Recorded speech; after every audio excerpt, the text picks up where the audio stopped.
Yeah, that would be bad without a leg. Welcome to Ranger Reviews, a web series we look at episodes of the TV show Power Rangers and then discuss them. Today we're exploring the 25th episode of the show Power Rangers Zeo, as well as the 180th episode overall titled Song Sung Yellow. We opened this episode with one of the longest music videos ever from Tanya, shot at El Matador Beach in California, which happens to just be one of my favorite beaches in the entire world, so that's nice. Adam apparently directed this and everyone is at the youth center, and Tommy says he thought he saw something in the music video. He slows it down, going slow, and there are cogs in the background. Tommy says if they didn't see them this time, there's no telling how many times they've been around without them realizing, which is kinda creepy. Apparently, Ernie is opening the youth center up for Saturday nights, and he offers to let Tanya to start singing for everyone during that time. Wait, how is it not open that time before? In space, apparently it's Sprocket's birthday, and Machina and Mondo explain how they already sent down Cogs to go get party supplies. We then see the Cogs just stealing stuff from the Rangers after they've been putting things down. Then Rocky sees them running away. It's morphin' time! For some reason. They show up outside the youth center and now they're fighting by a pie truck, which Kat finds. Ugh, I already know what's gonna happen here. Kat starts using the pies against them and then all the Rangers do. This is super lame, like even for Power Rangers. Then all the Cogs leave except for one, which leaves just one getting hit with all the pies at once. Whatever, they're confused as to why Mondo would even want these supplies. Mondo and Machina are mad that the Cogs failed, but whatever, here's Sprocket's surprise. The Wrecking Ball, which is definitely not a kendama toy monster at all. Sprocket can't really control it though yet. He needs to practice. At the detective's office, Bulk and Skull are playing table tennis, and apparently as Stone is coming down the hallway, it triggers like an alarm for them to know that Stone is coming. They start panicking, cleaning up everything. Also, Stone has a lollipop in his mouth because smoking is bad. Then they flip the desk around to hide everything. Stone says that they have their first assignment. Apparently they're investigating phony music producers who are stealing money from children.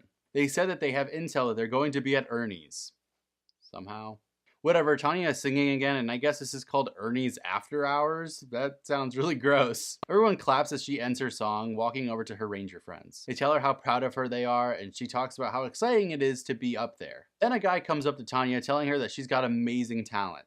His name is Vincent Nova, a representative from a record label. He wants to get her into the studio ASAP, and he tells her he'd like some material from her for the home office. She gives him her music video, and Bulk and Skull are suspicious, following the guy out. Then Kat says that if she signs a contract, she might have to drop out of school, and Rocky says how she might have to move to Hollywood. Then we see that Skull is doing surveillance on this Vincent Nova guy, who throws his lunch away in a garbage can onto Bulk, who is hiding in the garbage can. Hooray. Skull then steals some of the old french fries from this lunch. Tanya then comes up to the others talking about how her video got shown to some higher-ups in the music industry. Apparently the president of the record label is coming down to watch her sing later, and if she's good, they're going to offer her a contract. She says she'll take it, but then she stops and thinks, realizing she actually doesn't know if she would or not.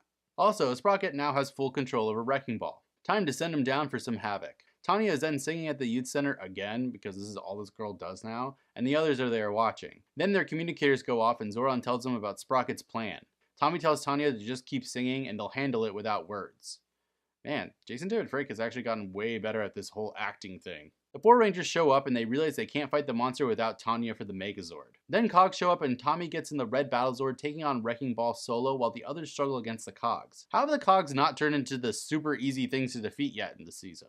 Rocky does a spinning power punch and Adam uses his weapons and Kat uses her power cloud attack, defeating the Cogs all pretty easily actually. Tommy is taking on the Wrecking Ball pretty easily, boxing the crap out of it before he jumps into the air, spinning and hitting it, killing it. In space, Sprocket apologizes to his mom and dad for failing, and they say that they're proud of him no matter what he did, because he tried. It's actually nice to see that they're not all evil. Tanya is at the youth center talking to the music industry professionals, and they're trying to explain how they're very sad how Tanya has turned them down. Bulk and Skull show up and they try to save Tanya from them, but she already turned them down. They then leave and they compliment Bulk and Skull on how they look, saying they should be in a new music video, and Bulk and Skull tell them to shove off. Tanya then explains that those were actually real producers, and Bulk and Skull freak out, chasing them out into the parking lot. Tanya meets up with the others and she apologizes that she wasn't there for the others today. Yeah, you really weren't, Tanya. She said it wasn't that difficult to give up a recording contract like that because she knows that she made the right decision. They all hug. The end. This episode's interesting because all of a sudden Tanya can sing. I mean, is there anything that this girl can't do?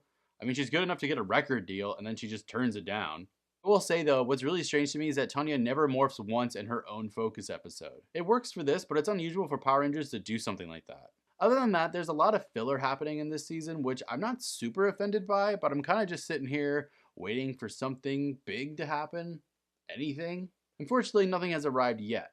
However, hopefully, next time things will start to pick up story-wise, but until then, may the power protect you.